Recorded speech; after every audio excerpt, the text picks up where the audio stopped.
Hello, and welcome to episode 24 of Mish Mayhem. Mish Mayhem. The podcast where we take the schoolyard conversation of, hey, which one of these fictional characters would be better in a fight? And we talk about it on a podcast. That's what this is. Or so I've heard. Who told you that? It was him. Well, good on him. Yeah. He did have the word good on him, funnily enough. Oh, what, like on his jumper or something? Yeah, and then on his forehead, and he was wearing 4 hats, one with each letter of the word good. Unfortunately, there'd been a breeze, and so it said, "Oh God." And if you read it from the back, it said "doggo," which in itself is good, isn't it? What a doggo! Good doggo. Yeah, good doggo. Yeah. Oh God, good doggo. Who's a good doggo?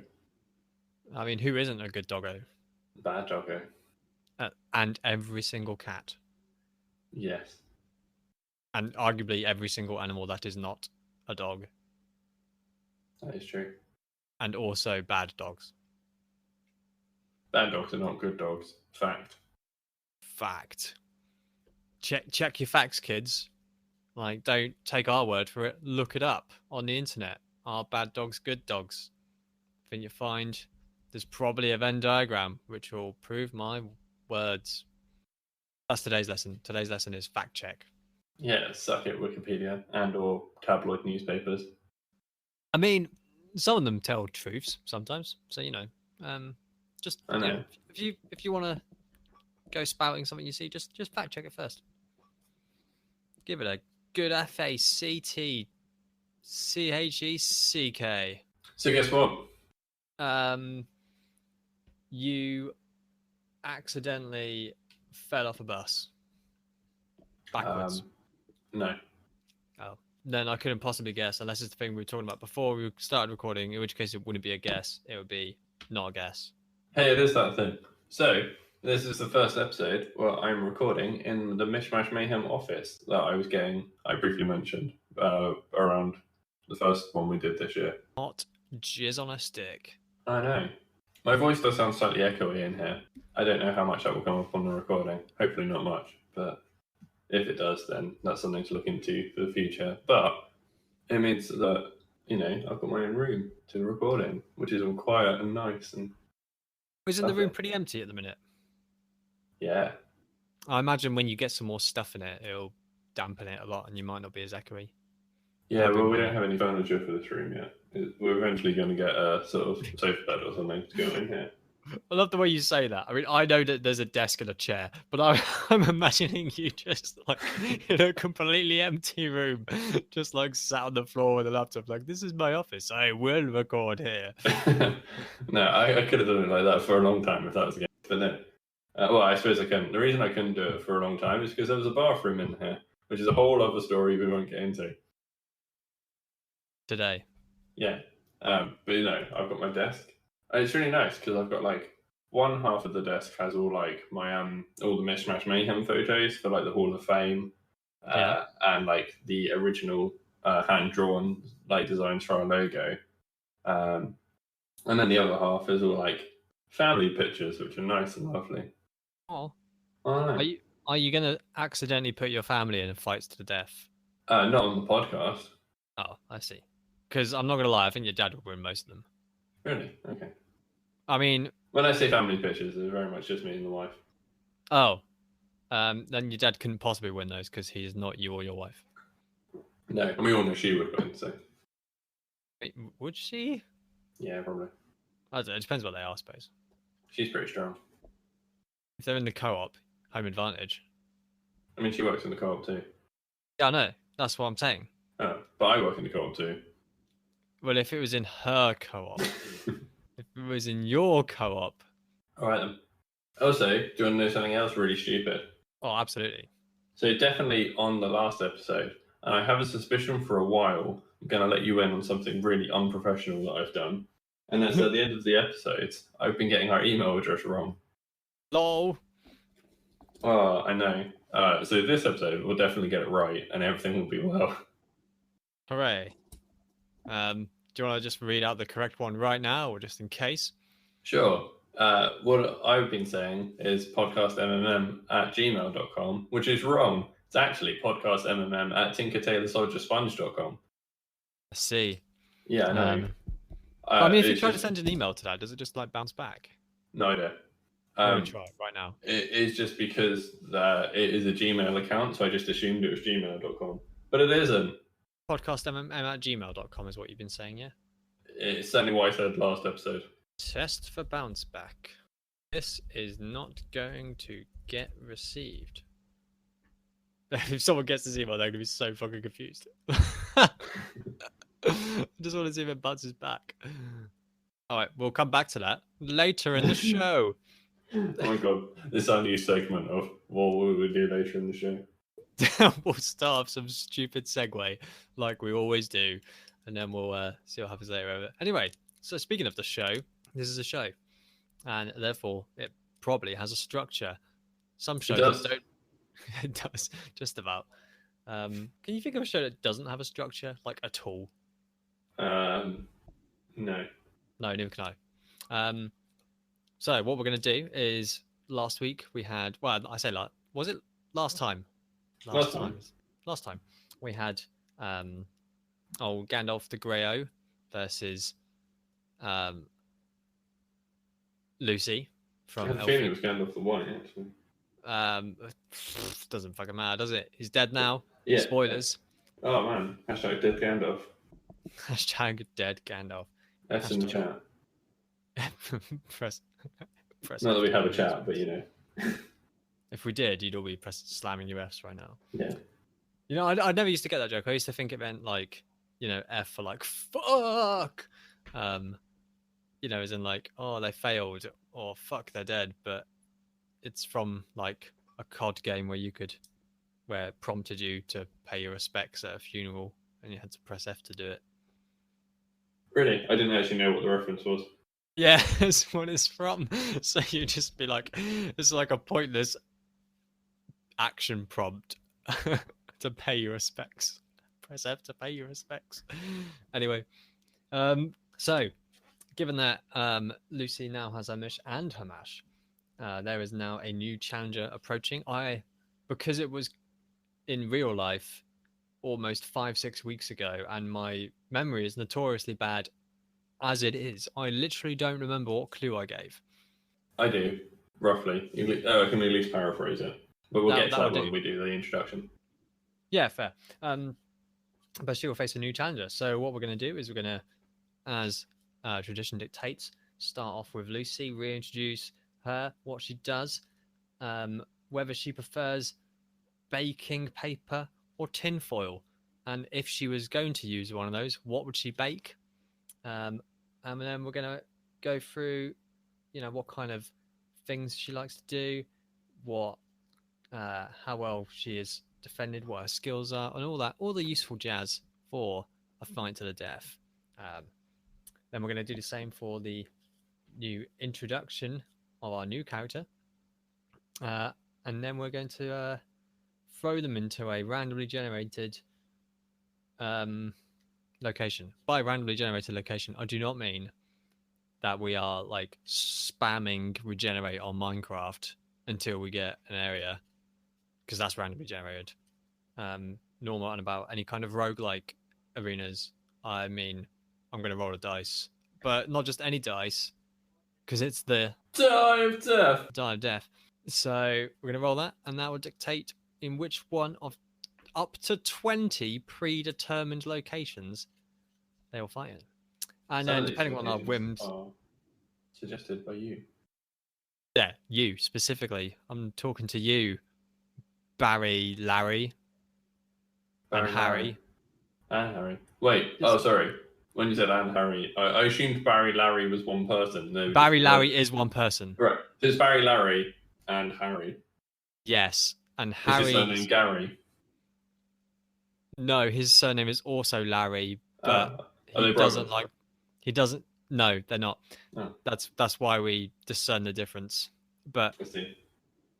Was it Barry? Was he the first one? Barry, Larry. He joined the group first, so he's Barry, Larry, and then Harry, he's just Harry. Just Harry. He's just I'm Harry. just Harry. I'm just Harry. You're Harry, Larry. What? You're Harry, Larry, Harry. No, I'm just Harry.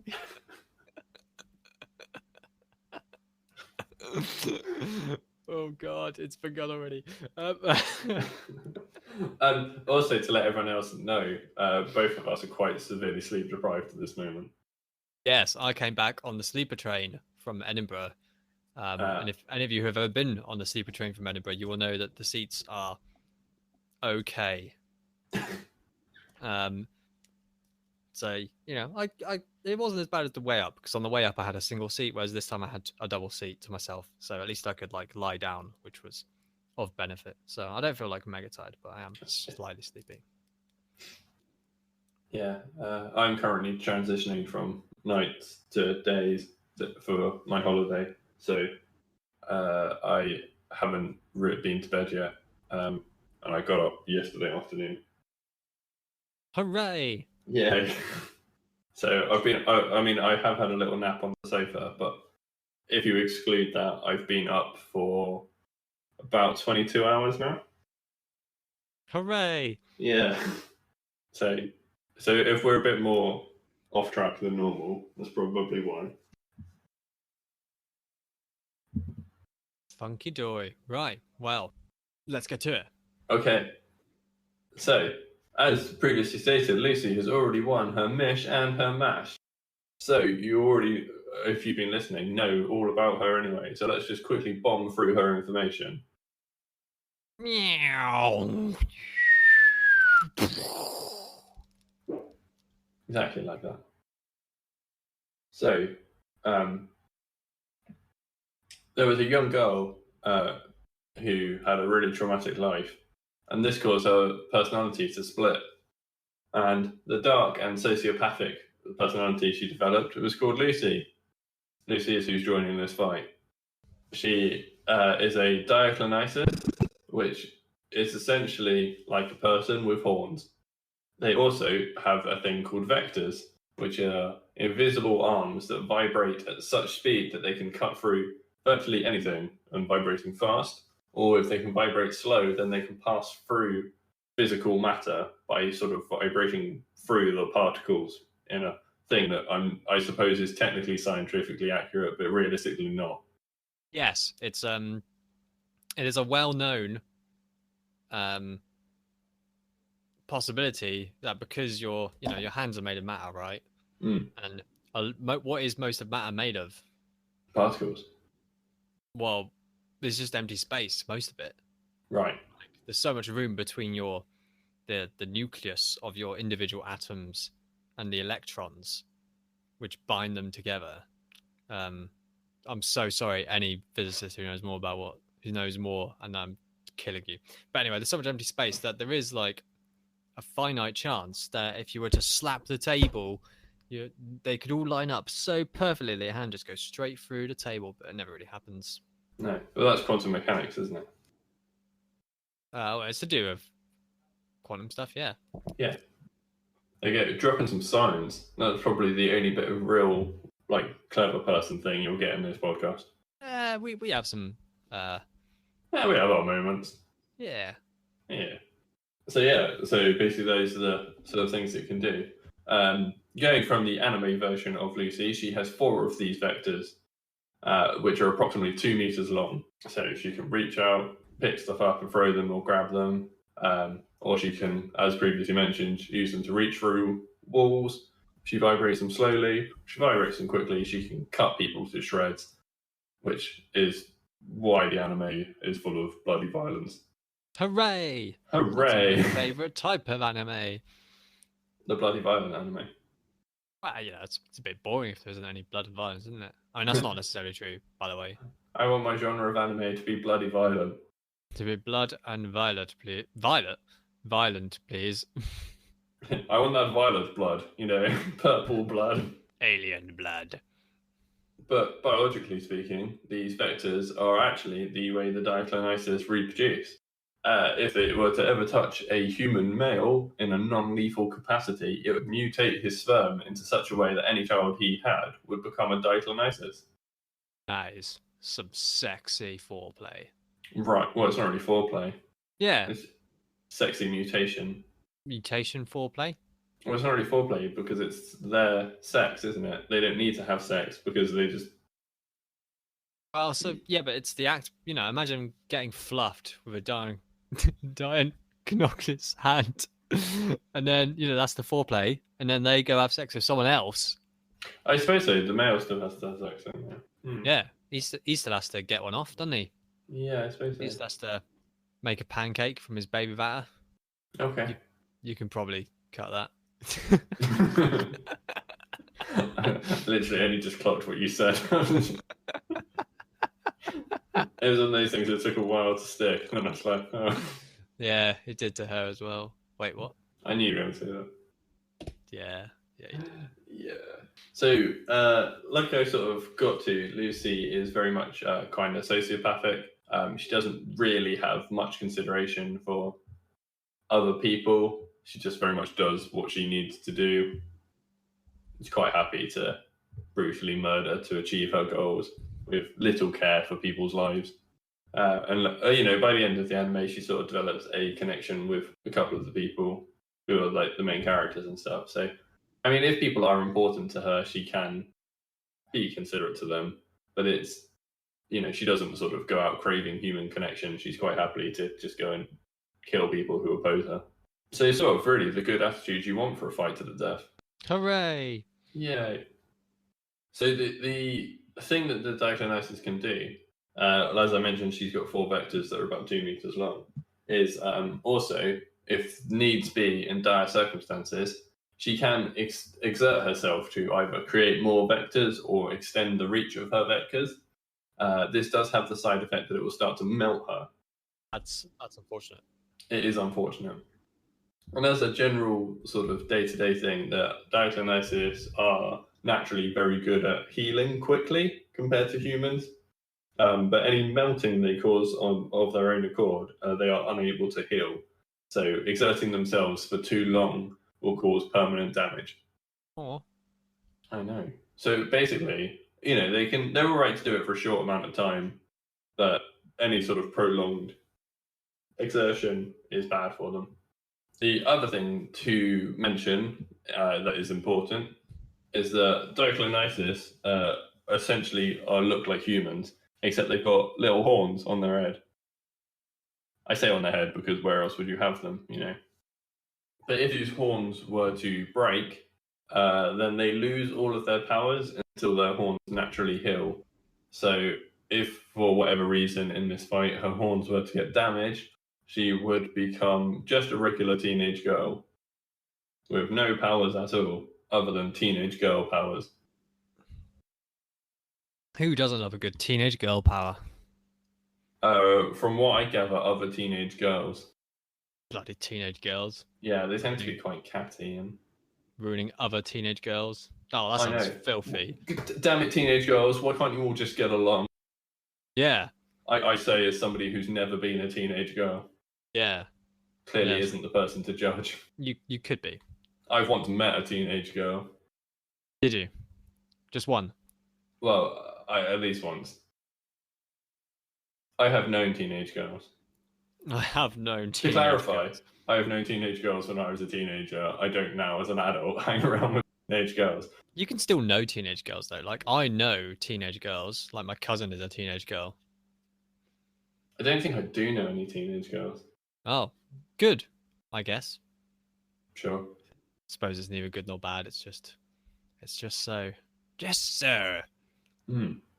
But yeah, that's kind of a quick fire sum up of Lucy. Obviously, if you want a slightly more in-depth look into her, then listen to the last 2 episodes. But as she's already got her mission and match, I thought I'd just zip that through it. Who does Lucy have to fight against today? Well, for those of you with keen memories that are better than mine, but to be fair to me, I've had to wait 2.5 times as long as you'll have to wait. Well, that's it. It's been it's been about 5 or 6 weeks for us, and the episode came out 4 days ago for them. I mean, obviously, when this comes out, it would have come out 2 weeks ago, but yeah. What the hell was my clue? I literally don't remember. It was something along the lines of character from one of the biggest animes in the world who wasn't born into this world of natural causes. Lovely beans. So everyone knows that the biggest anime, well, one of the biggest animes of all time is JoJo's Bizarre Adventure. It's not JoJo's Bizarre Adventure. That isn't even like one of the big ones, is it? Because let's be honest, when you think of the big anime, at least in the UK, it's usually like Bleach and Naruto, right? Yeah, I mean, it's not one of the like. To be fair, because like, has either? I know Naruto's finished. Has Bleach finished? I think so. And has One Piece finished? No, One Piece is still going. Bloody One Piece. It's more like 1,000 pieces. I've never watched One Piece. I've heard it's really good. I've heard it's really good after like episode 200. Skip the first 200 episodes. Skip the first 20%. Well, no, I remember somebody telling me the first 200 episodes are a bit. They're not bad, but they're all right. But you have to watch them for context, and then after that, it gets really good. I see. And I felt like 200 episodes of all right to understand the good bit was too much of an investment. That is a lot of investment. That's literally like 3 days of solid watching, which is too much. But anyway, the anime I was actually on about is Pokemon. Yeah. Not only is it an anime, but it's a video game and a TCG. And is it only those things? Sure. Other things as well. Several movies. And several movies. Oh, there's the one with the pirate people, isn't there? I just remember being around Dave's house and like we put TV on. Maybe you were there, and then one of the Pokemon movies was on, and it had a pirate ship in it. I don't remember that, but possibly. What I did watch, because it was Pokemon's birthday last week. Oh, sweet. So they released on Netflix a remade version of the original Pokemon movie, but with computer-generated graphics instead of anime. That's weird, but okay. Right. So it was like, hey, it's been 20 years since we made the movie. No, 21 years. 21 years? Something like that. Since we made the movie. So here's a redone version. Was that any good? I mean, it was virtually the same. There were some bits where, like, a couple of the fight scenes I think were slightly longer than the original. Yeah. Where they had used some of the newer moves and updated it a bit. But then there was a couple of like lines of dialogue they'd cut out. Yeah. Which really annoyed me because firstly, they cut out the best joke in the whole film. And the man said I was talking to the duck. No, that's Digimon. Yeah, I know. But the bit where they're running in the rain and Brock's like, now my Now my frying pan can be a drying pan. I think that's just from an episode though. Is it? Yeah. I'm sure that was in the film. I mean, I don't know. Right, let's have a look. Brock's best line ever on YouTube. All I googled was drying pan, frying pan. No, it's from Mewtwo Returns. So I think that's the second film. It's not. It's like there was a straight-to-video sequel. Is it in that? I need to look up Mewtwo Returns. Mewtwo Returns is a special hour-long episode and is a direct sequel to Pokemon the first movie. Yeah. I had that on VHS when I was little. So it's kind of from a film, and yet it's also not kind of from a film. All right. In which case, it's fine then. That line wasn't from the film, so they didn't cut that. That's okay.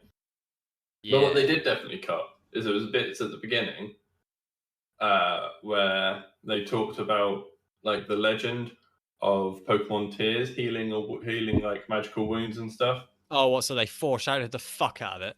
Yeah. But then that foreshadowing wasn't there in the remake. So then when the Pokemon tears heal Ash, it's just like, well, where the hell did this come from? Oh, I thought they were... Oh, okay, yeah. Yeah, it just made no sense. And I thought, oh, that's a bit of a shame. Oh well.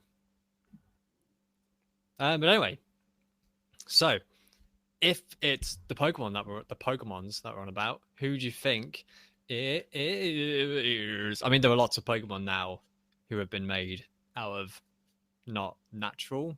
Is that right? I'm not very up. I don't think that is true. I think there's still only one. What? What about like bloody is Porygon not like made? Porygon exists within cyberspace, but I don't know. It's completely made out of programming code. Okay, what about? It says due to its man-made origins. Yeah. Well, Porygon. By the way, I'm not bringing Porygon into this. That would be rubbish. There's also other man-made Pokemon. Null and its evolution Silvally are also man-made. Oh yeah, that's true. Oh, let's go through the whole list. But that was from Pokemon Sun and Moon, and that game was so wank. Yeah, right. Let's find the whole list. Porygon. Also, Golett, apparently created deliberately. Yeah, or Golett and Golurk. Yeah, apparently. They're really cool. I like them as Pokemon. I don't think Baltoy really counts because it says they were originally clay figures and then they came to life after being exposed to mythical rays. But I mean, humans didn't create the mystical rays. No. Cast no, yeah, that's just... What? Cast form. Oh yeah, Cast form was made in the lab. That's true. Yeah. Banette is a plush doll, and it's 60. Yeah, but that's the same as yeah. Thingy, isn't it? Like Trubbish. Genesect. Trubbish is the same as like Grimer or something. It's just rubbish that came sentient. Yeah. It wasn't deliberately made. Genesect. I can't remember. I'll take your word for it. I don't really know. Genesect's a big metal bug. Yeah, it's hard to tell actually. And then some other Pokemon that I can't even pronounce the name of that. Magiana. Whatever. Anyway, the one we're obviously on about is Mewtwo.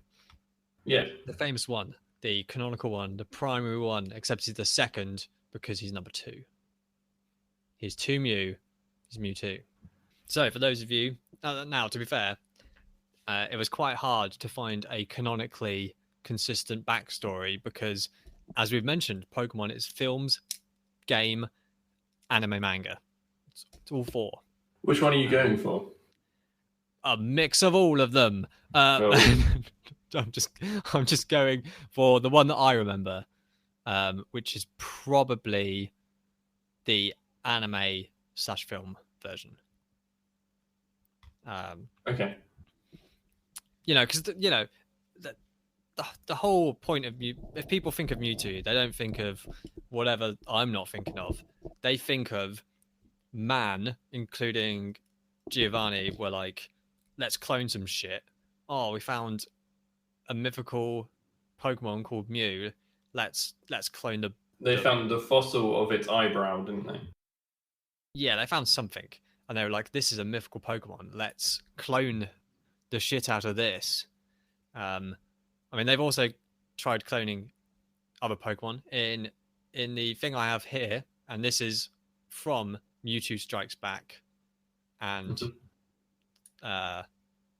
its remake, Mewtwo Strikes Back Evolution. That must be what you watched. Yes. Yes. So I'm going for, backstory from that because it makes sense. A man named Dr. Fuji, not to be confused with Mr. Fuji, or Mount Fuji, which is a mountain. Dr. Fuji had a daughter. She died. It's sad, and no one cares. He tried to bring her back because it's what you do when you're a doctor and your daughter dies. But he couldn't bring her back. So he started working, and eventually Giovanni, who's Giovanni? He's only the head of Team Rocket when they were around, if they're still around. I don't think they are anymore. No, they disbanded at the end of Gold and Silver. Bloody Team Rocket. They were like the only decent evil team. Opinion. Probably the best, but that's just because they're the original. Yeah, but I mean, they actually felt dark. Like, did you feel a bit lackluster at Team fucking Noise or whatever they were called in Shield Sword? Just like punk rockers. Yeah, Team Yell. Well, they weren't really evil. They were just deliberately trying to be inconvenient. Yeah, I know, but I wanted a meaty evil plot that wasn't about fucking Rose. Spoilers. Even from the opening movie, I don't like that guy. No one liked him. His name's Rose. And you know what they say about every rose? As its form. They're red, apart from white ones. Anyway. They come in a variety of colours. They do, yeah. Bloody roses. Anyway, Dr. Fuji devoted his life to trying to bring back his daughter through cloning. And in so, he gained the attention of the head of Team Rocket, Giovanni. Giovanni said that he would fund Mr. Fuji's project if he would also clone Mew. So this is where he started cloning the Pokemons and resulted in the creation of Mewtwo. Because all the Pokemon were originally named after their original counterpart with the word 2 on the end. So we have Charmander 2, Bulbasaur 2, Squirtle 2, Amber 2, Mewtwo. Mewtwo sounds cool. The rest do not. Do you reckon there are any that would sound really stupid? Porygon 2, but that's actually real, so never mind. What about Porygon 2? Oh, yeah, if you can claim Porygon 4. Is it Porygon 2? Is it Porygon 4? I don't Porygon understand. 2 is just a Porygon in the dress, right? Yes. And then if you have Porygon in the dress 2. Porygon 2 in the dress. 2. It'd become Porygon 2. Oh, it's so stupid. Anyway, according to my sources from this one canonical source, when he was making all these clones, he did have a clone of Amber 2, you know, his little daughter girl. Oh, but she died. And I said no one cared, but there was apparently a heightened emotional response from Mewtwo, probably because he was a clone baby in a bottle, in a jar. It was like, my clone friend, no, she had hair. Dr. Fuji was like, well, that's probably bad, and gave Mewtwo a big old whack of emotion suppressing serum, which, you know, everyone's got on hand if you're a borderline evil doctor. I don't know if he is evil. It's hard to But tell. he's certainly a crazed geneticist. He's certainly a crazed geneticist, yes. And due to this emotionally suppressing serum, as Mewtwo matured and grew, it had its emotions suppressed and became a kind of cold-hearted, evil psychic machine. Yay, it's going to be a fight of the sociopaths. I love a fight of the sociopaths. Eventually, Mewtwo gained consciousness and was like, what am I doing in here? I'm super powerful. And just blew up the lab on New Island, which presumably killed everyone. Yep. Which is not really heard of in the Pokemon universe, and escaped. There was other sources that say he was then discovered by Giovanni and other stuff, but whatever. The important point is he is a clone of a mythical Pokemon who is very powerful and very angry that he doesn't know who he is. And he was deliberately like modified from Mew's original DNA. He would be the stronger, more powerful version. Indeed. So in the original 151, he is supposed to be the strongest Pokemon there is. And indeed, if we look at the stats, which all Pokemon are obviously determined by, we see that he is, if you order the Pokemon by their base stats, which is some form of mechanic which rates them by how good they are in certain attributes, Mewtwo is at the top of that list for the original 150 Pokemon. Well, original 151, including Mew. It is below some of the Mega Evolutions of... Mega Evolutions don't count. Yeah, but you're absolutely right. Mega Evolutions do not count because fuck them. Even Nintendo have disowned them. To put it into perspective, Mewtwo has, I mean, these stats won't mean anything to people who don't work in stats, but there you go. His combined total is 680 base stat.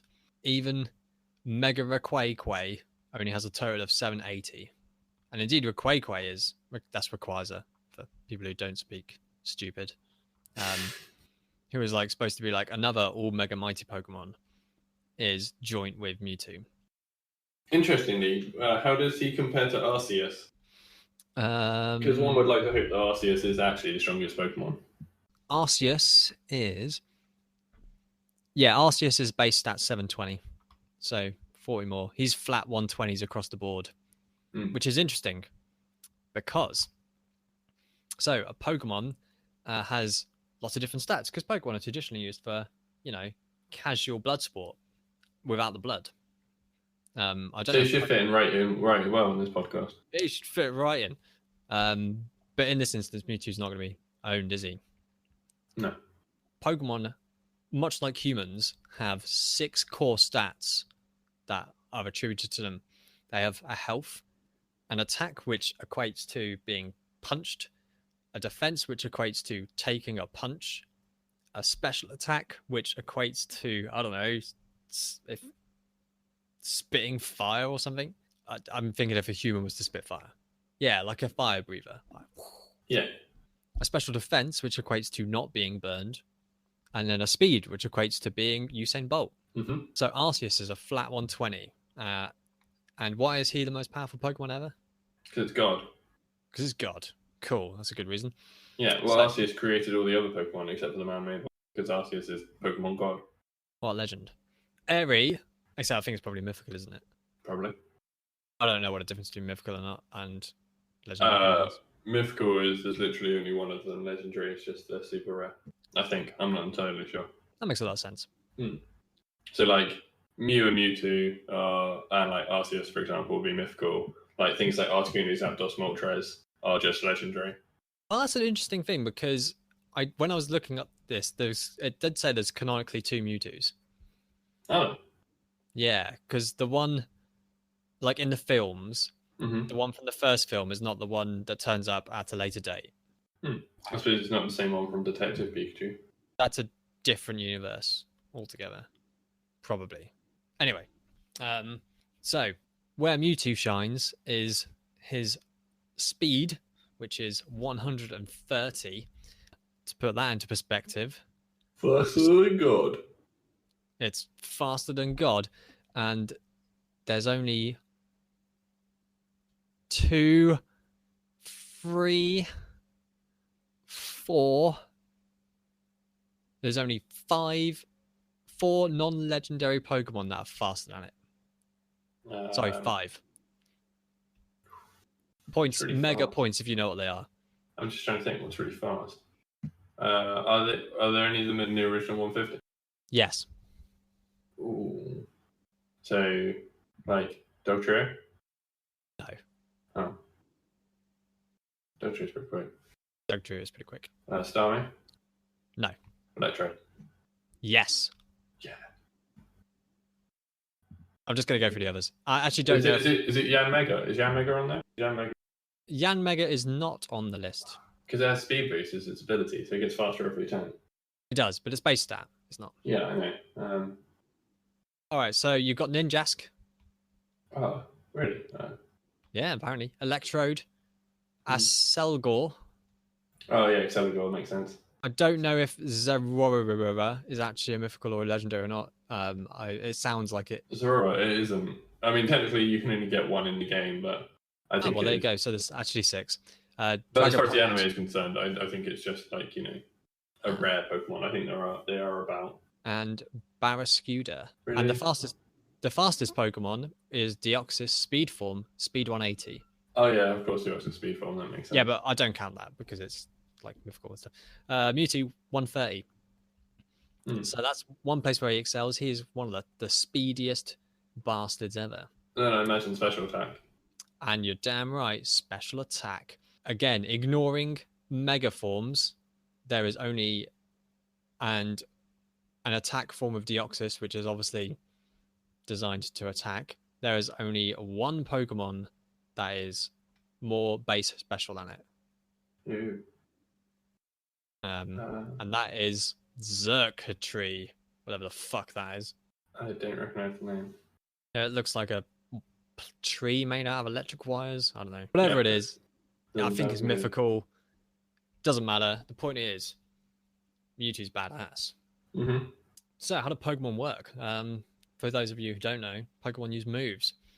Traditionally, a Pokemon can know up to 4 moves at any one time. That's only in the games. In the anime, they can have as many as they want, can't they? Happy bloody days. Because I was like, I don't really know what moves to give him. Well, if you're going from the film, it was the first time you ever saw the attack Shadow Ball, is because it's all Mew and Mewtwo use. Really? Yeah. I mean, I was actually going to give him some more like, I mean, it's mixing the cannons a bit, but What's the Mewtwo you remember other than the one from the anime? Well, the one from like Blue and Red Pokemon game, right? Right, the one in When you Cerulean caught Cave. it had Psychic, Swift, Recover, and Light Screen. Yeah, it did. It might have been Reflect. I don't know, but it was definitely those 4 moves. But it does say that Mewtwo now has a signature move called Psystrike. All right. Which obviously is from a future generation, but let's mix and match here because it's very hard to make some kind of canonically consistent one. And Psystrike is even more powerful than Psychic, and it is a special move that deals physical damage, which is interesting. So wait, if it does physical damage, does that mean it uses its attack stat rather than its special attack? It's a special move that so it uses his special damage. attack, but it goes to their regular defense. Yeah. Ooh. Which is interesting. It is. It's unnecessary, is what it is. It's unnecessary. Well, we're just going to assume he has that instead of Psychic, and then probably has the ability to recover. And indeed, he does have the ability to recover from near fatal wounds. In fact, he blew up an entire laboratory and escaped from that. I don't know how many people who could be in a... He blew up about half of the Viridian City gym as well. Yeah. But I mean, a gym's quite small compared to and the thing is, when he makes an exit, he does it. See you later, peeps. Make sure you say goodbye to Mewtwo at parties. Like, don't ever leave him hanging. You'll regret it in the morning. Like, when they're like, "Oh, bye. Oh no. Oh, everyone's just leaving. I need to say goodbye. Oh, well, fuck this." As you mentioned, Light Screen. He also learns Reflect, I believe, and these are moves which prevent or reduce damage from other kind of moves. And then Swift, which is a move that always hits, which is convenient. Yeah. Other interesting thing to note, he's obviously he's very powerful, but even when people who are Pokemon connoisseurs will know that you catch a Pokemon and you train it and it levels up. When you find Mewtwo, he is at level 70, which back in the day was very high. Nowadays, it's not as high, but back in the day, it was very high. But it is out of a maximum of 100, worth mentioning. Yes. So, he's in the wild already reached 70% peak body. He's been hitting the gym. People have been like, "Yo, Mewtwo, come down to the gym, yo. We'll get you at 70% peak body." Mate, he hit Viridian Gym so hard that half of it blew up. Well, yeah. That's how hard he hit the gym. Anyway, but as you know, all Pokemon come with weaknesses. Well, that's not true, but most Pokemon come with weaknesses. In the Pokemon universe, every Pokemon is split into types, and Mewtwo is a psychic type. And therefore, this leaves him weak to both bug type and dark type and ghost type, because I used the word both by accident. That is sometimes.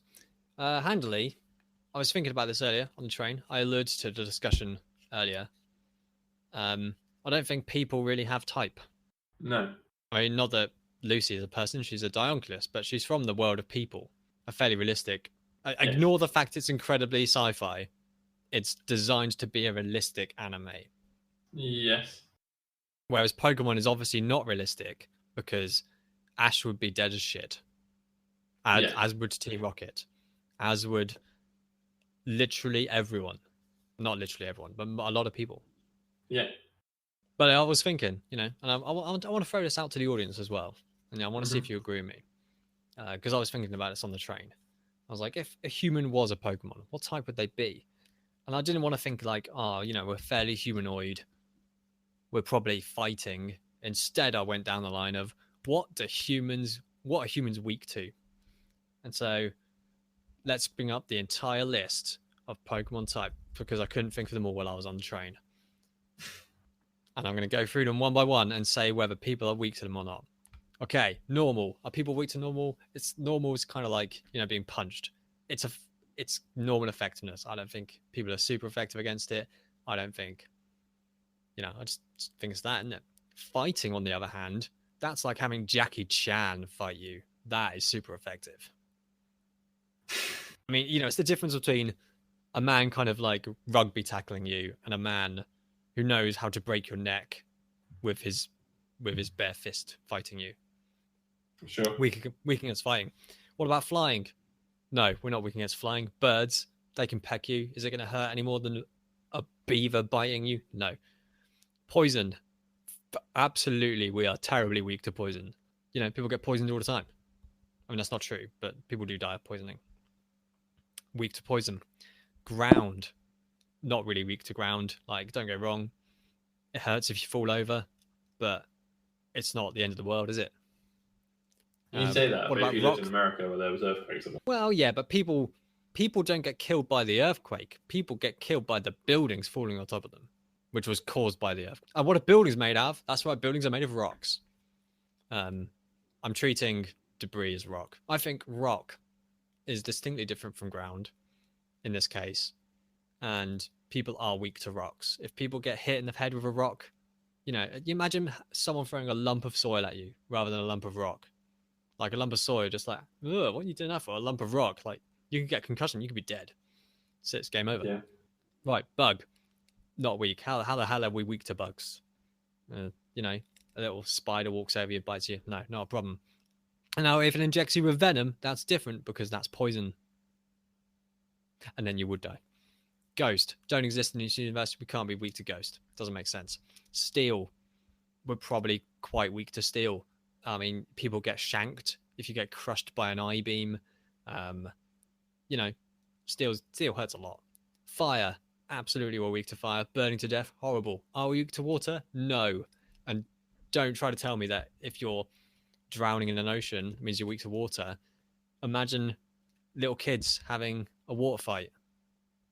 Are people weak to water? No, otherwise that would be incredibly painful. Now imagine them having a water fight with flamethrowers. Now you can see why we're weak to fire and not to water.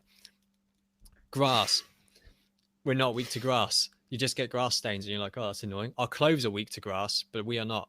Electric. We are absolutely weak to electric. You touch a live cable, you're going down, son. Psychic. Doesn't exist in this universe. Doesn't make sense. Ice. You get cold, you die. Yes, we're weak to ice. Dragon. Dragons don't exist. Fairies don't exist. Dark. People might be scared of the dark, but if you sit in a dark cupboard for 3 hours, are you going to die? Probably not, unless something else killed you, which wasn't the darkness. Not weak to dark. So, can I interject on dark? Absolutely. So dark is only called dark in the UK because it's easier to translate. It's actually, in Japanese, originally it is evil. Well, we're definitely not weak to evil. And I was going to say that, yeah, exactly, we're not weak to evil on account of the fact that, like you said before, with the other things, evil isn't real. It's a concept. Morality is a spectrum. Huzzah. Fact check. There we go. Right, so what have we got? We're weak to fire, poison, rock, steel, ice, and fighting. Gotta be sound like a bug type. Except for the fighting thing. Oh, and electric. So I decided, therefore, now it doesn't fit for the fighting part, but the rest of it is bug flying. Yeah. That's what type we are. We are bug flying. Humans are bug flying. Hey, that means humans are super effective on Mewtwo. It does, but equally humans aren't bug flying because that's fucking ridiculous. I just wanted to throw that out there because it was a laugh. But don't be silly. We are not cocoons. We are not butterflies. We do not fly. We do not have exoskeletons. Nor do we participate in blood sport for badges. Well, not most of us anyway. Some people do in underground rings, but you know, leave them be. They probably won't hurt you. Unless you are also in that underground ring, then absolutely go hell for leather, otherwise you're going to get beat the shit out of. But remember, the first rule is you don't talk about it. Yeah, so if you're listening and this is you, tell us some other way. Launch a flare. Send us an email. Oil painting. Yeah, send us a picture of your oil painting. Don't send us a picture of your oil painting. I want the actual oil painting. Well, you know, the picture's there just in case the oil painting gets lost in the post. But then wouldn't the picture also be lost in it? Why would you send because it's coming by email. Jesus. Oh. Emails don't get lost in the post unless you they do if you give somebody the wrong email address. Well, that's not lost in the post. Which reminds me, did that email ever bounce back? No. Coming back to that, no, I've got nothing of the sort. I may have gone. Excellent. And that concludes the segment. What happened to that email? So whoever owns podcast mmm@gmail.com has got an email that says subject to test for bounce back, and then the text is just, this is not going to get received. And I wonder, I really hope you get a reply to it. oh, it'd be so good. Oh dear. Right, it was quite hard to sum up Mewtwo. He's a badass psychic who can move things, he can fly, he's really powerful with psychic waves, he loves psychic, he can also recover, he's angry, he wants to find out who he is, and he lives in a cave. Let's go. All right. Well, that's our two characters. The only thing to do right now is to roll the Die of Death. Today's Die of Death is sponsored by Haribo. Oh, Wait, for the record, we are not sponsored by Haribo. Love to be sponsored by Haribo. Haribo, send me your sweets. I like Fantastics. The Cola bottles especially. Yes, send me your diabetes. Shut up. I've not literally like any end of them. Also, Billy Sweets are really good for diabetics actually, because where they have a really low fat content, then you absorb the sugar really quickly, so they're good for hypos. That's why the NHS recommendation for hypo is jelly babies. Sick. It used to be Lucozade, but you know, the sugar tax ruins everything. And Lucozade isn't that nice. Well, no. Oh, before we go any further, it's worth mentioning Mewtwo was a fan submission, and thanks Orko for that. Yeah, we enjoyed him. I'm sorry that I probably have not done him justice at all on the description. Anyway, so today's fight is taking place in a boxing ring. In a boxing ring? It's a reasonable place for a fight to take place. How big is a boxing ring? I mean, it's not huge. No, it's not. Are they confined to the boxing ring? I feel like yes. Oh, okay.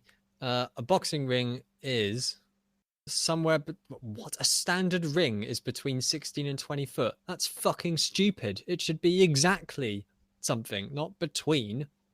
Right, it's 18 foot. I'm calling it there. It's 5.5 meters. Yeah, so 5.5 meters square. So it's not huge.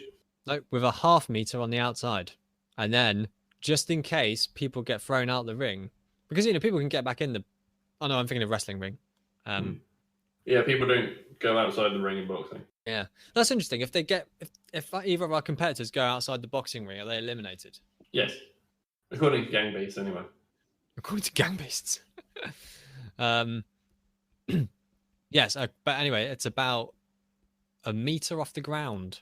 You know, so if you fell out of a boxing ring, you'd fall about a meter to the floor, as well as your height. Yeah, it would. Okay, what happens if a boxer falls out of the ring? If the boxer falls out of the ring by accident, there is no count. So they won't get counted out. The referee waits for the boxer to come up and is checked with a ringside physician, but then if they are okay, they can continue. Oh, cool. That's interesting. Do all the other boxing rules apply? But that's if they fall out of the ring by accident, right? Mm-hmm. Yeah, but if the physician says they can't continue, it's considered a TKO. But if they are punched out of the ring, as opposed to falling out by accident, then they get a count of 20 seconds instead of the usual 10 for them to get back in the ring and continue. Okay, because they have to climb up a meter and then over a rope. But to give them the extra time, even if they get back in the ring quickly and to make sure they're okay, the count has to last at least 18 seconds, even if they're back in the ring. Huh. Interesting. I suppose though as well, I'm not, you know, a boxing connoisseur, but you know, if someone went down for like a 5 count and a 3 count, and someone went down for like a 9 count and a 4 count, you know, the length of the counts would matter, right? So the longer you're down for. If there is no winner at the end of however many rounds there are in boxing, then yes, it goes to the judges to decide who has been a better player, and that sort of thing would count against them. And as with everything, they would assess on the damage, control, style, and aggression. Yes. I just like Robot from Robot Wars. Yeah. But I mean, that is essentially how it is done. Yeah. Fair. Okay. Good points to know. All right. We've got our arena. It's going to be watched by Pokemon trainers and regular anime characters from all around the world. and they're going to be very confused. How stretchy are those things on the end of a boxing match? Because it's not a wrestling match, is it? I said wrestling match. I think they're less so than wrestling. I mean, they still got a bit of give to them because obviously they don't want people slamming into like solid rope. But okay, the ropes are sturdy enough so that if they get into an exchange and have to lean on them, they can support them without risk of falling out the ring. So they're fairly sturdy, taut rings. Yes. So yeah, there you go. That is the answer to our question. Ow, my knuckle / finger, whatever it was. Are you ready to begin? Hell yeah. Hell yeah, boy. All right, so I guess Lucy's in the boxing ring. A single spotlight pans up, images her in the corner, the red corner, or should she be in the blue corner? No, she'd be in the red corner. Okay, then we have blue too. Yeah. Yeah. Or me blue. Me blue or blue. If you're doing some off-brand comedy. Absolutely. And then she's like stood there looking fairly sullen and naked as she normally is, and maybe her vectors are like cheering for the crowd, but no one can see them, so it doesn't matter. Mewtwo doesn't even like climb into the ring, he just levitates over into the ring because he can fly, because he's a psychic Pokemon. Not all psychic Pokemon can fly, in fact hardly any, I believe. But he flies into the corner opposite her, and I said that the ring was 5.5 by 5.5, yeah? Yeah. So, quick maths, 5.5 squared is almost 30. 30 plus 30 squared is 30 plus 30 is 60. Square root of 60 is going to be somewhere between 7 and 8. So they are about 7.5 meters apart. Quick maths. Okay. That's actually a lot bigger than I thought it would be. Like, I'm sitting in my room now and I'm thinking this is probably about the size of a boxing ring. It's quite big. I like it. I could box in my room. Do it. We can box if we want to. We can leave our friends behind. Because they've got a concussion from all the boxing, right? Yes. And who wants to hang out with concussed people? No one. Exactly. Yeah. They're no fun. They don't talk back. Oh, hey. They're just complaining about being nauseous and needing to see medical. Hey, Jim, what do you want to do? I want to go to the doctor. We're not going to the doctor, Jim. It's not fun there. It's not fun. I'm going to Burger King, the worst of the main fast food takeout restaurants. So shoot me. I said it. Anyway, E2 lands, but he doesn't land. But like a psychic flying landing, where he doesn't actually touch the ground, but he gets to a low levitation point. Like if there was dust, it would like away from underneath his massive purple tail, and he telekinetically. Isn't Lucy telekinetic as well? No. Oh, that's a shame. She just appears it to people because she has invisible arms. Ah, yes, that's true. And he like telekinetically. Oh my god, telekinetically tells Lucy, shit, I don't know. What would be something cool that Mewtwo might say? In a search for myself, I have found you, and I know I must kill you. Well, I mean, Lucy would just laugh and be like, "You can't." You can't. You can't beat me. I don't know. She's a confident bitch. Just reminded of Diddy Kong Racing when you meet Wizpig and he's like, "You can't beat me." Do you know what I'm on about? I mean, very vaguely. This is going to be another. So yeah, Mewtwo, he's not going to hang around, is he? Do they both know they have to stay in the ring? Yeah, I feel like intrinsically they would. I feel like Mewtwo can be vertically above it, just not horizontally leave it. Yeah. Right, well, I mean, I think he's just going to start off with a side strike. I don't know why he wouldn't. What's the good description of this move? The user materializes an odd psychic wave, not an even one, to attack the target. So, he conjures up. Is it like a ball? Let's look at it. Let's watch it in action. Do it. In the original, I say the original because obviously side strike didn't exist in the original.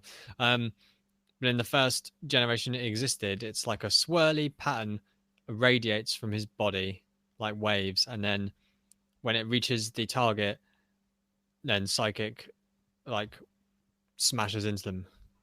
But in a generation after that, he forms like a giant ball of psychic energy in front of him and then launches it at the opponent. That sounds cool. That sounds like what he wants to do. Fair. I mean, that's basically what he was doing in the film, which I assumed was Shadow Ball. But maybe they've retroactively made it Psystrike so they don't have to canonically have him using Shadow Ball all the time. Yeah, maybe. Or it could also be Shadow Ball. You can probably learn Shadow Ball. I mean, he definitely can learn Shadow Ball. I would recommend giving him Shadow Ball because it's always good for it to have a ghost move. Well, so that way it's competitive with other ghosts that come up against it. He's competitive with other ghosts. Anyway, yeah, so he's going to launch that. So, like, the boxing ring, this massive ball starts appearing in front of Mewtwo of, like, psychic energy. And then he launches it psychically with his psychic mind powers because he's psychic at Lucy. Yeah. Right, so this is the thing. I don't know how much her vectors would stop psychic energy. Because, admittedly, I didn't say it this episode, but I have in others, so, it's there. But traditionally, Lucy blocks incoming attacks with her vectors because, it stops them damaging her body. And vectors are invulnerable because, I don't know, magic and that anime. But she has only ever had to deal with physical things. Like, it can stop bullets and explosions. Like, explosions are kind of physical. It's all like real-life kinetic energy and that. Yeah. But she's never come across a psychic opponent before. True enough. But I mean, like in the Pokemon world, it looks like a very physical contact. Okay. To me, that's what it looks like, and it is a move that does physical damage as well. It even describes that. Yeah. In the move, so that's true. That one does physical damage. Yes. But if he were to do something like psychic, so to speak, or like one of the moves where you just sort of, he just picks people up and chucks them around and stuff, I reckon, I don't know if she'll be able to block that necessarily. Maybe not. But for the minute, he just sees a human. True. And so yeah, I think he'd try and do it, and she'd block it with her vectors then. So she'd probably, she'd get pushed back a little bit, but wouldn't actually really take any damage. But as far as he would see, the move stops like a meter in front of her or something. So, am I right in thinking Psychic is ineffective against Dark? Psychic does no damage to Dark at all. Yeah, so Mewtwo's an intelligent boy. He's an intelli boy. So do you think that he would think that she is a Dark type human? No. You don't? No. Because I think he's clever, and he'd just be like, oh, she's got some way of stopping that. I don't think he'd assume she's a Dark type. Yeah, fair enough. I mean, yeah, she does look very humanoid. But then again, there are some other... Yeah, no, Jinx and Mr. Mime look humanoid. Yeah. I suppose if he saw her horns, he might be like, hang about. Maybe she is a Pokemon, but... He probably could see her horns. They do stick out from her hair. Oh, then do you think he would think she's a Pokemon? No. Okay. I think she's clearly not a Pokemon, but maybe he'd be aware she's not a normal... Yeah, well, I suppose, it's never really spoken upon in the Pokemon universe very much, but he probably would absolutely decimate any human he hit with that at full power. Yeah. Well, in the film, he does a lot of chucking humans about. He does that just with psychic powers alone. It's not even a move, I don't think. It's very confusing. Yes, it's just telekinesis. I don't know if it's considered just using psychic. Yeah. He's just doing it on people, because in the anime when Ash went up against Sabrina, that's very similar to how her Kadabra treated Pikachu, was just chucking him around all over the place. Right, okay, yeah. Maybe it is. It's very confusing. Pokemon have weird powers. So yeah, launches this ball. And Lucy's just like, she normally looks down a lot, doesn't she? She looks down a lot. Probably not if he's flying. Yeah, but he never flies high, does he? I mean, he can do. Well, yeah, but if Super Smash Bros. Is anything to go by, which it is, he levitates low, no more than half a meter above the ground. Sure, I suppose he doesn't usually walk. That would kind of be his default thing. Unless he was actually flying, per se. I'd say his default levitate is, it's probably about half a meter. Yeah, but he launches that, and she probably, in a true anime style, gets like a, when people get pushed back by something forceful and they have that skid. Yeah, that's what I was thinking would happen. The dust comes up around her feet. She's like, but to get her back put against the ropes. Yeah.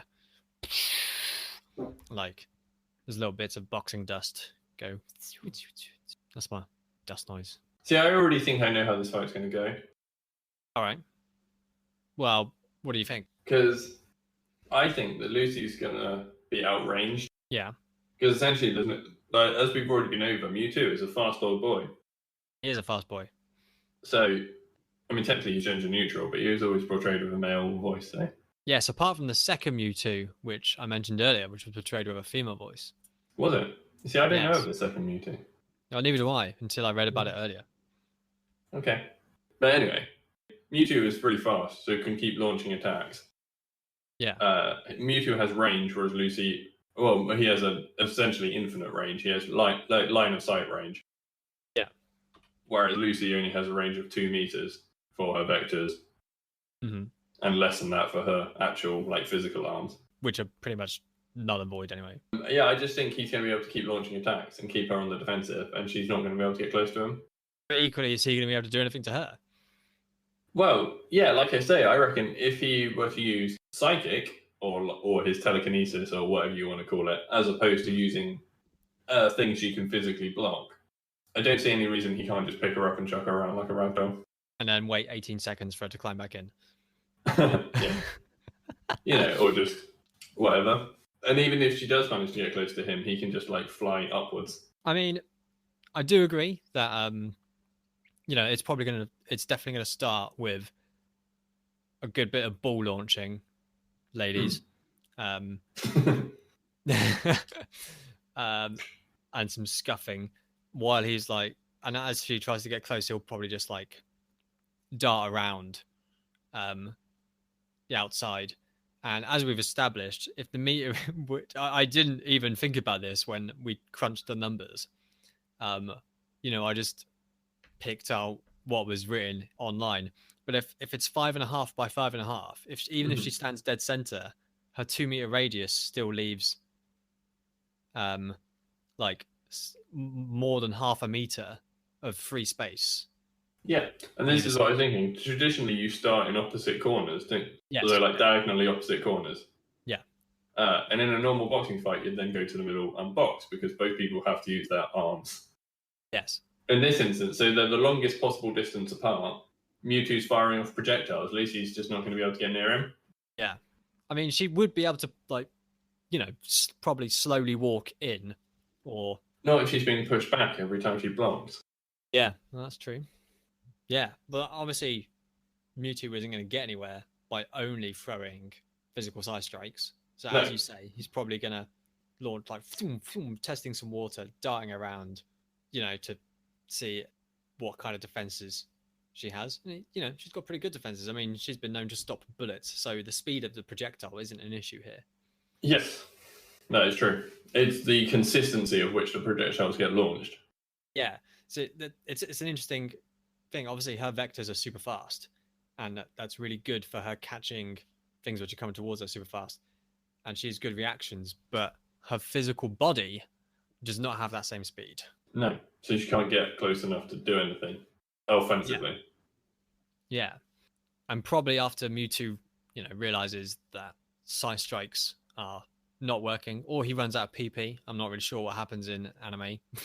It doesn't seem to be an issue in anime. It doesn't seem to be an issue. It almost certainly wouldn't be an issue for Mewtwo, I wouldn't have thought. No.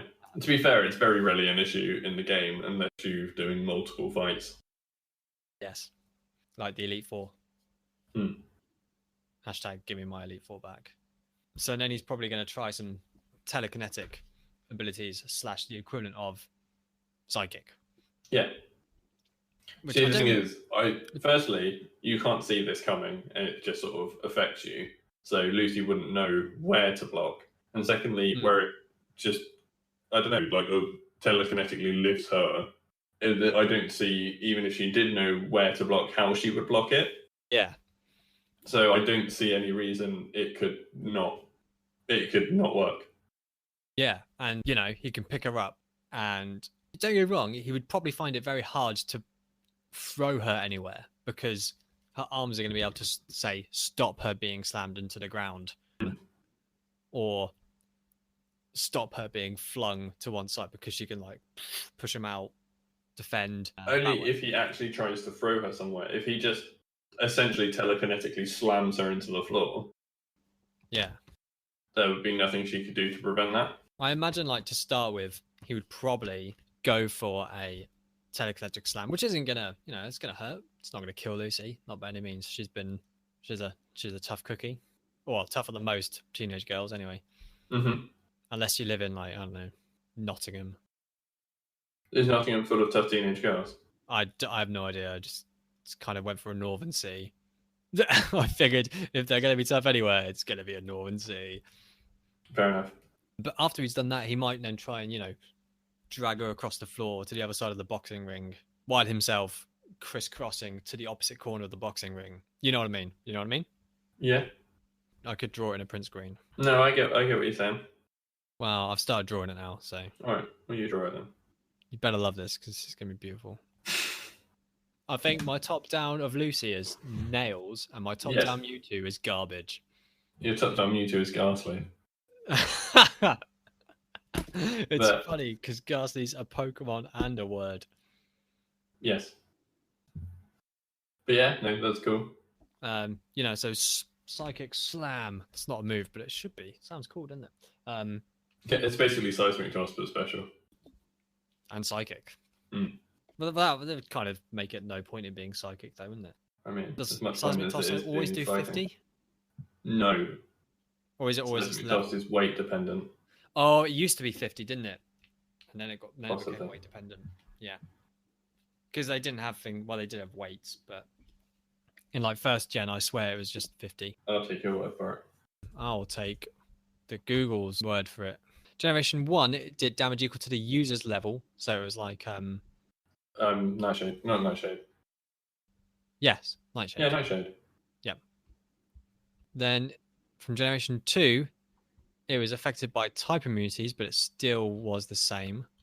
Oh, so it hasn't changed, I don't think. I thought it also did weight. And there's low kick is weight. Ah. To be fair, I also thought Seismic Toss was weight. There you go. Anyway, then psychically tries to drag her across the floor. Some more psychic blasts. What's Lucy? Do you think being dragged across the floor would damage her horns?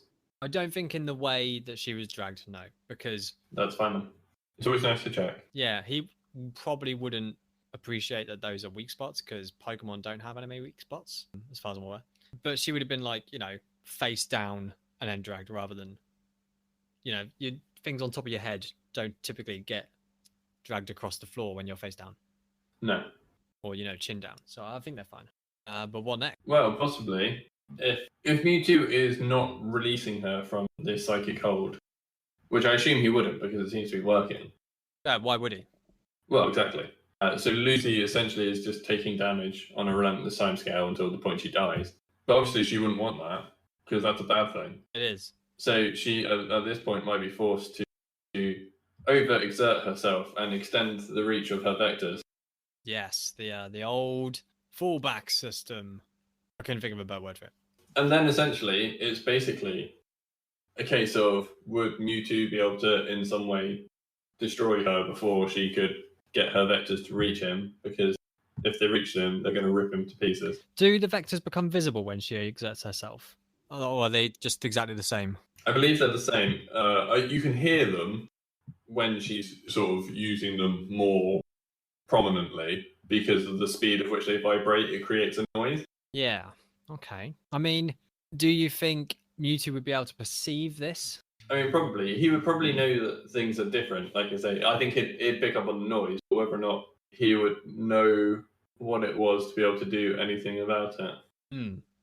Yeah. I mean, he's probably got good senses, right? Yeah. I would have thought. So he can probably vaguely determine where they're coming from. To the degree that, if you hear a fly buzzing by your ear, you know roughly where it is. So we'd probably, as we've discussed, it's allowable within the boxing ring confines, would probably elevate himself to stay perfectly legally within the ring, but to get out of harm's way, but obviously he doesn't know how far these bad boys go. Yeah, essentially they would have to keep He'd have to keep moving indefinitely, wouldn't he? But I mean, he wouldn't be able to because where are boxing rings? They're inside. Yeah. They're inside. Well, I do think that eventually he will hit the ceiling or something, because there is, in the most extreme example, Lucy made her vectors. I can't remember what the exact distance was, but basically big enough that they could reach round the world and essentially tear the planet apart. Yeah, it's quite extreme. I mean, admittedly, once she had done that, she did kind of head in a puddle where she melted her body. Head in a puddle, it's not the way to be. But my point is that she can essentially push herself as far as she needs to go if she's willing to do the damage to herself. Which, if it's do or die, you do. Yeah. Even if Mewtwo can prolong it by flying up towards the ceiling, essentially it does boil down to, can he do enough damage to her to kill her by sort of psychically slamming her around the boxing ring before her vectors can reach him, is what this boils down to. I mean, I wouldn't have thought so. And my logic would be Mewtwo is probably not going to intensify the strength he's using in this psychic waves, right? A, because if it's a psychic move, it's fixed, and B, because he wouldn't know that it's required.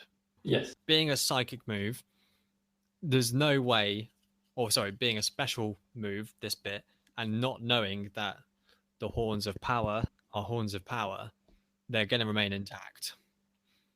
Okay. If he's deliberately trying to kill her, you don't think he would specifically be like hitting her head down? Well, that's true, but again, you know, if someone's been stood up and then they go down, they're normally going to go down face first, aren't they? So it's going to be the chin. Mm-hmm. But I mean, once she's already on the floor, you don't think he'd just basically sort of keep trying to push her head, like essentially slam her head into the floor over and over? I mean, I guess it still wouldn't destroy the horns. It would be hitting her face into the floor. Yeah, that's my point. But you don't think that would maybe, I don't know, cause enough damage or a concussion or something that would slow her down? Right, so my point was that Lucy is going to know that it's bad to the point where she needs to do something about it before Mewtwo is going to know that something's being done about it. Do you know what I mean? Yes. Yeah, I guess that is true. Like, it's not as if she's going to wait until she's about to pass out and then do it and fail. She'd be like, oh shit, this is hurt. And she gets angry anyway. Yeah. So it wouldn't even necessarily be at the point where she's going to acquire it, but it is going to be required with plenty of time, you know? Yeah. It's like how if you're eating dinner, right, like bangers and mash, and you don't have enough gravy, you know you don't have enough gravy before Isn't that just the worst? Yeah, you know you don't have enough gravy before you finish dinner, so you get more gravy.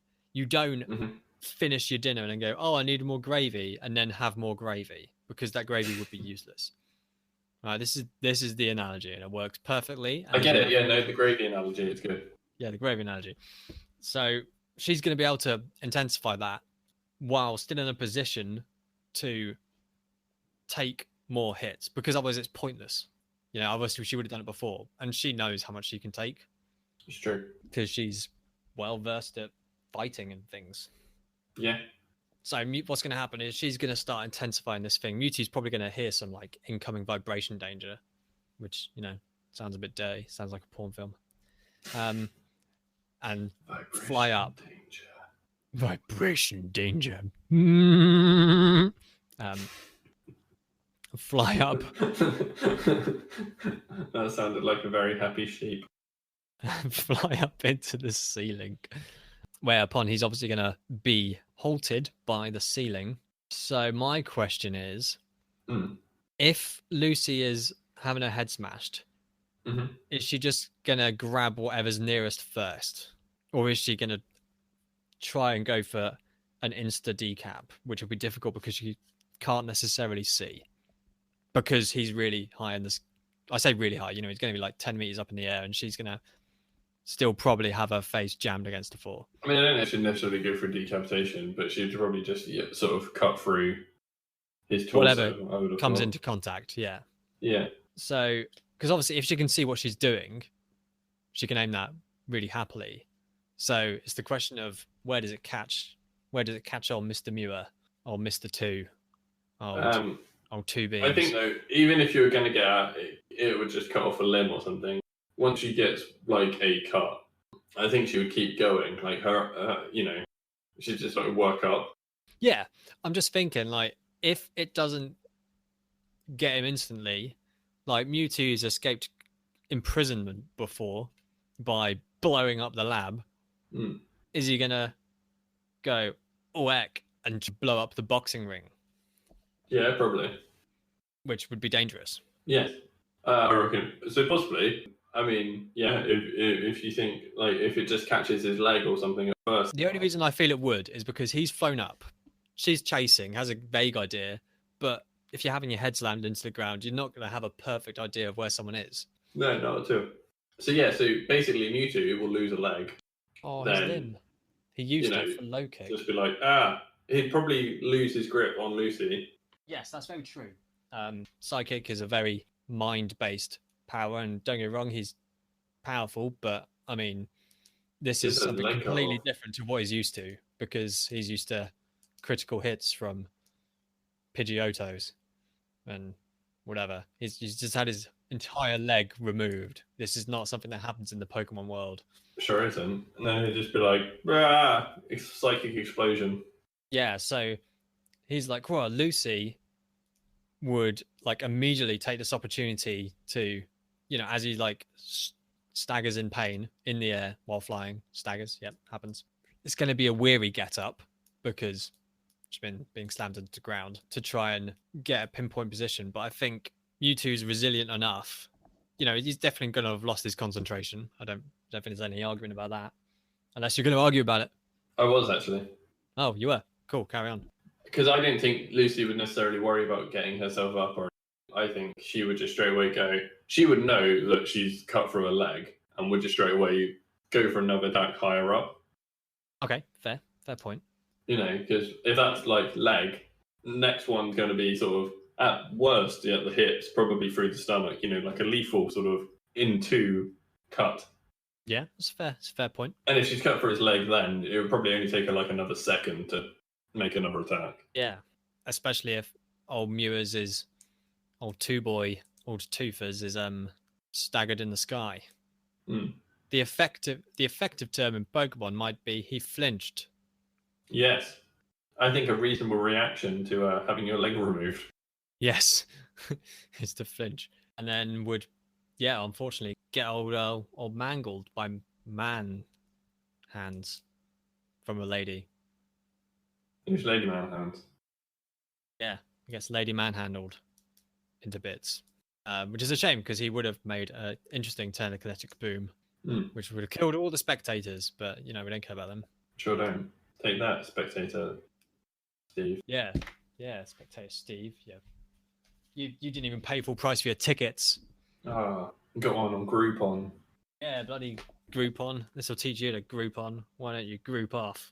Except that you're fine because you survived. Well done, spectator Steve. And you got a good deal on Groupon. What a lad. Yeah, what a lad. All his friends are happy now. Hey. There's more money for beers. Go out for a curry and a pint. Hey. Yeah, more money for beers. Beer. Lads. But yeah, I think that's probably the end of old Captain Toofer. That's his new name. I thought Mewtwo would win that. Actually, we're going into this. I mean, if Lucy didn't have a get out of jail free card, I say get out of jail free card. I mean, like summon the power, she would have lost. It's the same kind of deal with Gandalf. She was faced up against someone who is definitely a superior opponent on a level playing field, but then the playing field was made unlevel. Yeah, that's it. I think you just need somebody who can kill her quickly. Yeah, but to do that, you either need overkill. Yeah, you need someone who's stupid, mega powerful, or knows to get rid of the horns. Yeah, and has at least 5 projectiles.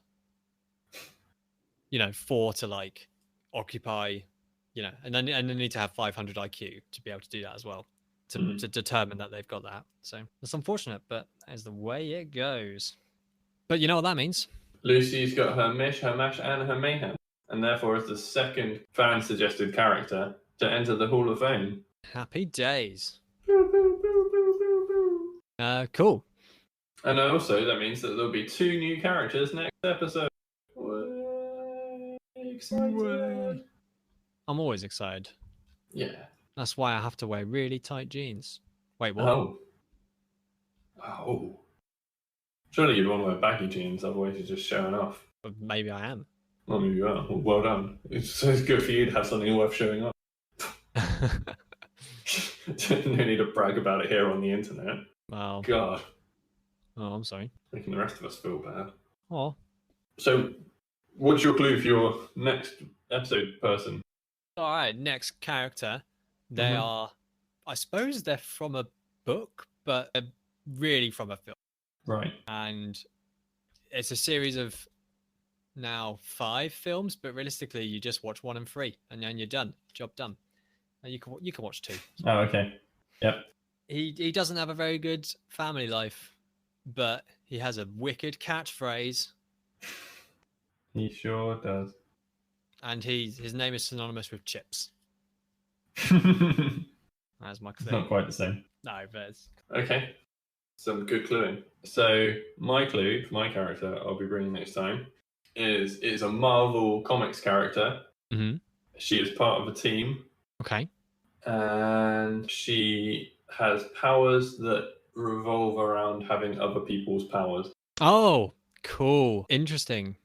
Yeah. So, we have been a part of TTSS Productions over on tinkertailorsoldiersponge.com. You can go there if you want to listen to us again, or if you want to check out any of the other blogs or podcasts that happen on that website. There are many.